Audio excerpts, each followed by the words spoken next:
তুমি কি করো? তুমি কি করো?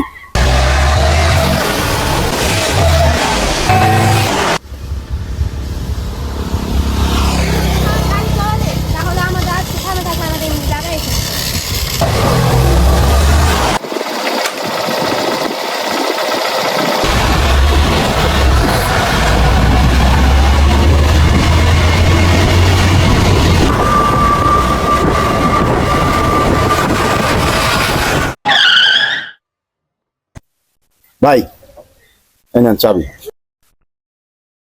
বাচ্চাটার কি অবস্থা রে? বাচ্চার অবস্থা বেশি ভালো না ভাই। উপজেলা স্বাস্থ্য কমপ্লেক্সে নিছি, ডাক্তার বলছে দ্রুত ঢাকা নিয়ে যেতে। আমি অ্যাম্বুলেন্সে তুলে দিয়ে আসছি, হয়তো এতক্ষণে পৌঁছে গেছে। ওর বাদনটা খুলে দে। কি বাদন খুলবো ভাই? কত অল্পের জন্য সেদিন আমার বুদ্ধ বাইক উঠে যায় না। তুমি কি করো? তুমি কি করো? খুল খুল।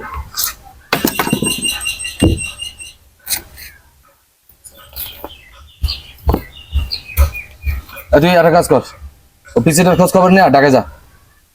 ঢাকা যা দেখ কি অবস্থা। আমি কিন্তু কিছু বললাম না ভাই। হ্যাঁ তুই যা। কখন?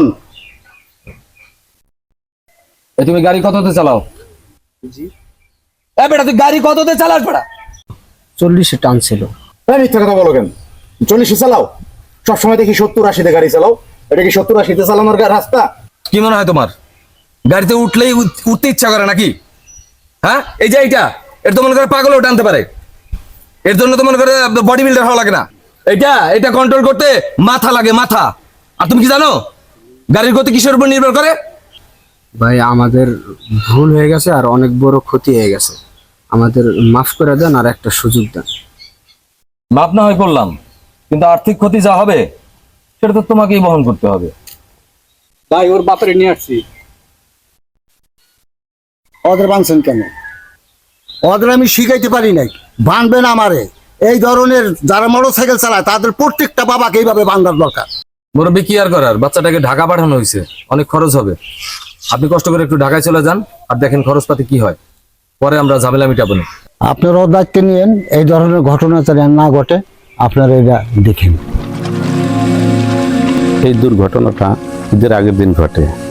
দুর্ঘটনাটা ঘটার কারণ চালকের অসাবধানতা। চালক অনেক গতিতে গাড়ি চালাইতেছিল, এই জন্য 7 বছরের একটা বাচ্চা মর্মান্তিকভাবে আহত হয়। সাথে সাথে আমি ঘটনাস্থলে যাই, যে দেখি মর্মান্তিকভাবে আহত হওয়ার কারণে সে খুব খারাপ অবস্থায় আছে। এই জন্য আমি উন্নত চিকিৎসার জন্য ঢাকায় পাঠানোর ব্যবস্থা করি। এলাকার মেম্বার হিসাবে এবং ব্যক্তিগতভাবে আমি সিদ্ধান্ত নিয়েছি মানুষকে আমি সচেতন করে তুলব।